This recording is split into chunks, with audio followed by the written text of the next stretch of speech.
Hello and welcome to बाइक्यूल्स। आज के लेक्चर में जो हमारा टॉपिक है वो है stamen, microsporangium and pollen grain. पर इस टॉपिक को पढ़ने से पहले हम थोड़ा सा चैप्टर के बारे में पढ़ेंगे। तो चैप्टर का नाम है sexual reproduction in flowering plant. और हमें पता है जब हम फ्लावरिंग प्लांट की बात कर रहे हैं तो हम बात कर रहे हैं एंजियोस्पर्म्स की। अब क्लास 11th में आप एंजियोस्पर्म्स के बारे में डिटेल में पढ़कर आए हैं और साथ ही साथ फ्लावर के स्ट्रक्चर को भी पढ़कर आए हैं। पर चलिए एक बेसिक सी आउटलाइनिंग लेंगे फ्लावर के स्ट्रक्चर के बारे में। तो जब फ्लावर के स्ट्रक्चर की बात करते हैं तो हमें पता है यहाँ पर 4 इंपॉर्टेंट वर्ल्स हैं और इन 4 वर्ल्स में से 2 इसेंशियल हैं और 2 क्या हैं, नॉन इसेंशियल।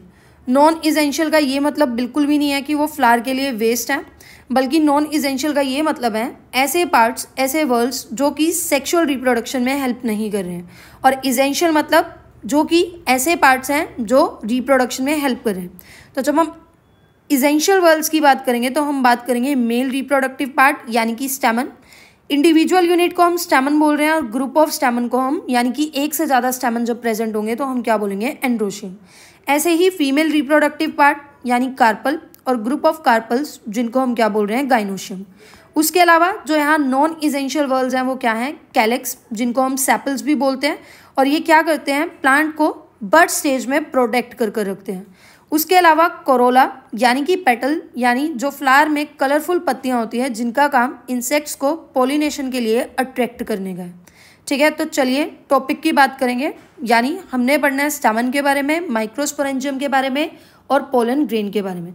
तो ये एक फ्लावर का स्ट्रक्चर है। यहाँ पर ये जो पार्ट मैं जूम कर रही हूँ इस स्ट्रक्चर को हम बोलते हैं स्टैमन, या फिर अगर मैं नॉर्मल लैंग्वेज में बोलूँ तो ये स्ट्रक्चर फ्लावर का मेल रिप्रोडक्टिव स्ट्रक्चर है।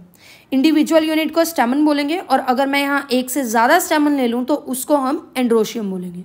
अब यहाँ आपको दिख रहा होगा स्टैमन के भी 2 पार्ट हैं। ऊपर वाला जो हेड रीजन है उसको हम बोलेंगे एंथर, और ये जो स्टॉक रीजन है यानी कि टेल रीजन है इसको हम बोलेंगे फिलामेंट।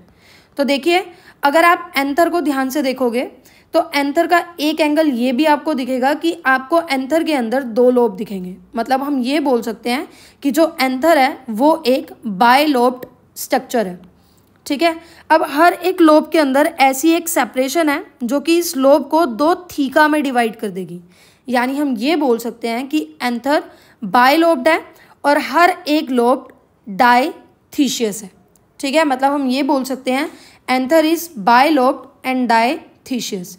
अब देखो अगर आप फिलामेंट की बात करोगे यानी कि स्टॉक की बात करोगे तो इसमें एक रीजन होगा डिस्टल, कुछ नहीं है, मतलब सिंपल सी बात ये है, फिलामेंट का जो रीजन एंथर के साथ कनेक्ट होगा उस पार्ट को हम बोलेंगे डिस्टल पार्ट, और जो फिलामेंट का जो पार्ट नीचे थैलेमस के साथ कनेक्ट होगा उसको हम बोलेंगे प्रॉक्सिमल पार्ट।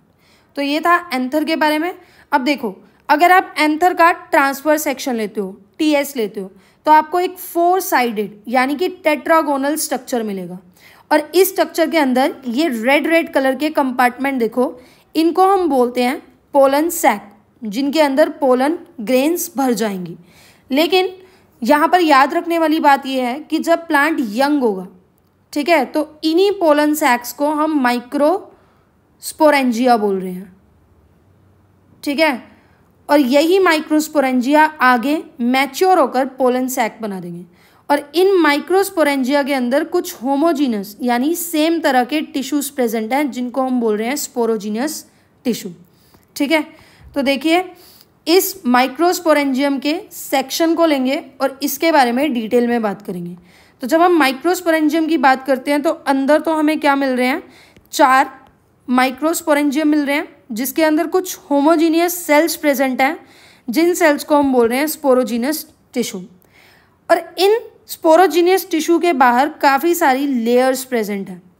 एक एक कर इन लेयर्स की डिटेल में बात करेंगे। तो सबसे आउटर मोस्ट साइड पे जो लेयर है वो है एपिडर्मिस, ये सिंगल लेयर है, और उसके बाद इसके अंदर की जो लेयर है उसको हम बोलेंगे एंडोथीशियम। फिर 1 से 2 लेयर्स होंगी जिनको हम बोल रहे हैं मिडल लेयर, और लास्टली हम बात करेंगे टैपेटम की, यानी जो क्या है इनर मोस्ट लेयर है। एक एक कर इनके फंक्शन की बात करेंगे। तो जो आउटर 3 लेयर्स हैं यानी कि एपिडर्मिस, एंडोथीशियम और मिडल लेयर्स, ये क्या करेंगे, ये एंथर की प्रोटेक्शन करेंगे और उसकी डायसेंस करवाएंगे। डायसेंस मतलब कि उसको सुखाकर झड़वाना, झड़ेगा तभी तो उसके अंदर से पोलन ग्रेन निकलेंगे ना। और जो सबसे इनर मोस्ट लेयर है यानी कि टैपेटम, ये क्या करेंगे, पोलन ग्रेन्स को, डेवलपिंग पोलन ग्रेन्स को नरिश करेंगे। ठीक है, आई होप आपको ये समझ आया होगा। अब देखो ये जो होमोजीनियस सेल्स हैं जिनको हम स्पोरोजीनियस टिश्यू बोल रहे हैं, इनमें से एक सेल को निकाल लेंगे और इसमें हम आगे कैसे पोलन ग्रेन्स की फॉर्मेशन होती है इसकी बात करेंगे। तो मतलब अब तक हमने चैप्टर में सबसे पहले तो एंथर का स्ट्रक्चर पढ़ लिया और एंथर का स्ट्रक्चर पढ़ने के बाद हमने माइक्रोस्पोरेंजियम की बात कर ली। माइक्रोस्पोरेंजियम में जो स्पोरोजीनियस टिश्यू है, मतलब जो होमोजीनियस सेल्स हैं जिनको हम स्पोरोजीनियस टिश्यू बोल रहे हैं, इसमें से एक सेल को निकालेंगे और इसके बारे में डिटेल में बात करेंगे। तो ये जो सेल है ये डिप्लॉइड है, जिसको हम माइक्रोस्पोर मदर सेल बोल रहे हैं या फिर पोलन मदर सेल भी बोल रहे हैं। अब इस पोलन मदर सेल में जो कि डिप्लॉइड है, इसमें मियोसिस होगी। +1 में आप पढ़कर आए हो कि मियोसिस क्या है, रिडक्शनल डिवीजन है, यानी कि एक सेल जो डिप्लॉइड होगा वो डिवाइड हो जाएगा 2 सेल में और जो प्लॉइडी है वो हाफ हो जाएगी, यानी कि क्रोमोसोम नंबर हाफ हो जाएंगे। ये तो था मियोसिस 1। पर मियोसिस 2 में क्या होगा, ये सेल्स फर्दर डिवाइड करेंगे लेकिन जो क्रोमोसोम नंबर है यानी कि जो प्लॉइडी है वो सेम रहेगी। तो अब होगा क्या कि माइक्रोस्पोर मदर सेल्स में मियोसिस 1 हो रही है, पहले 2 सेल बने और उसके बाद 4 सेल बने। इन 4 सेल की स्ट्रक्चर को हम बोल रहे हैं माइक्रोस्पोर टेट्राड, क्योंकि ये आपस में जुड़े हुए हैं। अब मैच्योरिटी आने पर क्या होगा, जब ये स्ट्रक्चर मैच्योर हो जाएंगे तो यहाँ पर एक एंजाइम आएगा जिसको हम बोलेंगे कैलिस, और इस कैलिस एंजाइम की वजह से ये जो माइक्रोस्पोर टेट्राड हैं ये माइक्रोस्पोर्स अलग हो जाएंगे। तो प्रोसेस का नाम था माइक्रोस्पोरोजेनेसिस, मतलब formation of microspore mother cell, formation of microspores through microspore mother cells by meiosis, मतलब मियोसिस की हेल्प से माइक्रोस्पोर मदर सेल से माइक्रोस्पोर्स बनाने की प्रोसेस को हम माइक्रोस्पोरोजेनेसिस बोलेंगे। ठीक है, अब देखो ये जो माइक्रोस्पोर है ये आगे डिवाइड होगा, मतलब आगे डेवलप होगा और बना देगा पोलन ग्रेन्स। ठीक है, तो देखिए पोलन ग्रेन क्या है। देखो ये एक सेल है, मतलब सबसे अंदर क्या है, न्यूक्लियस है, उसके बाहर क्या है, प्लाज्मा मेम्ब्रेन। अब बाहर एक लेयर है जिस लेयर को हम बोल रहे हैं इंटाइन, और उसके बाहर एक और लेयर है जिसको हम बोल रहे हैं एक्साइन। तो बेसिकली जो इनर वॉल है पोलन ग्रेन की, जो कि कंटिन्यूअस है, थिन है, ठीक है, इसको हम बोल रहे हैं इंटाइन। और ये इंटाइन किससे बनी हुई है, सेलुलोज और पेक्टिन से। और जो आउटर वॉल है पोलन ग्रेन की, जिसको हम क्या बोल रहे हैं, एक्साइन, ये एक्साइन डिसकंटिन्यूअस है, मतलब कहीं कहीं पर एक्साइन एब्सेंट है। ये एक्साइन किससे बनी हुई है, स्पोरोपोलिनिन से। यहाँ याद करने वाली बात यह है कि स्पोरोपोलिनिन इस धरती पे मिलने वाला सबसे रेजिस्टेंट ऑर्गेनिक मैटर है, यानी कोई हाई टेम्परेचर, एसिड, अल्कली इस स्पोरोपोलिनिन को डिग्रेड नहीं कर सकती। और तो और अब तक ऐसा कोई भी एंजाइम नहीं है जो स्पोरोपोलिनिन को डिग्रेड कर सके। इसीलिए इसी स्पोरोपोलिनिन की वजह से पोलन ग्रेन्स को फॉसिल्स की तरह प्रिजर्व किया जा सकता है। अब जहाँ जहाँ पर एक्साइन एब्सेंट है, या फिर हम ये बोल सकते हैं जहाँ जहाँ पर स्पोरोपोलिनिन एब्सेंट है, वहाँ एक अपर्चर है, जिस अपर्चर को हम बोलेंगे जर्म पोर।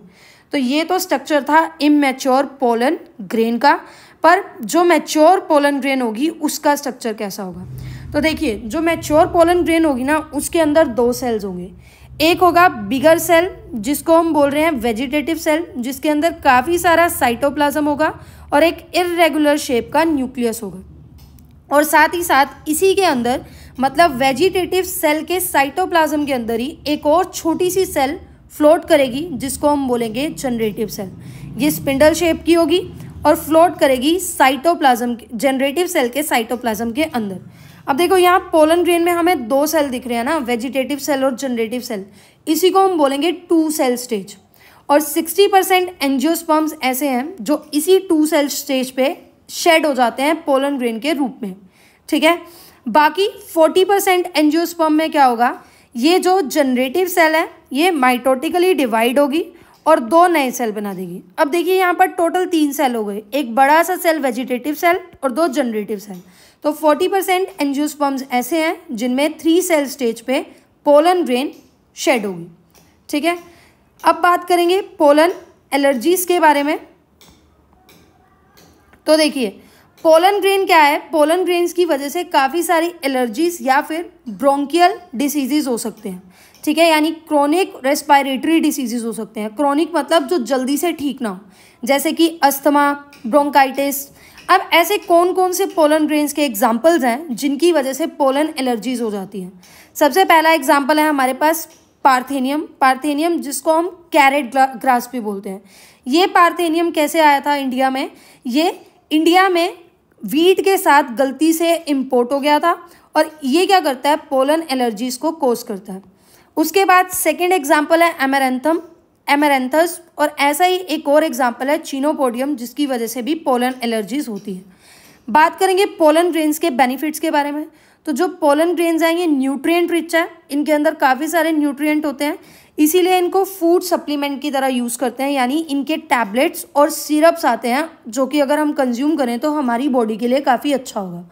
ऐसा माना जाता है कि पोलन ग्रेन्स को एथलीट्स यूज़ करते हैं, कंज्यूम करते हैं अपनी परफॉर्मेंस से पहले, ताकि उनकी परफॉर्मेंस एनहांस हो जाए।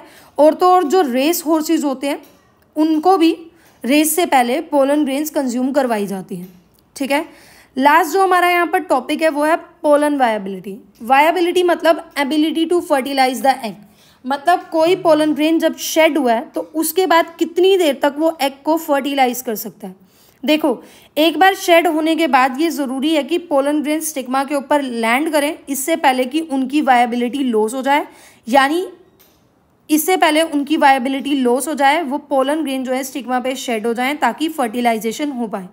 अब पोलन वायबिलिटी ना हाईली वेरिएबल है, मतलब प्लांट टू प्लांट वेरी करेगी और ये टेम्परेचर और ह्यूमिडिटी पे भी डिपेंड करेगी। जैसे कि अगर मैं वीट और राइस की बात करूं यानी सीरियल्स की बात करूं तो पोलन वायबिलिटी कुछ ही मिनट्स की है, लाइक 30 मिनट्स की है।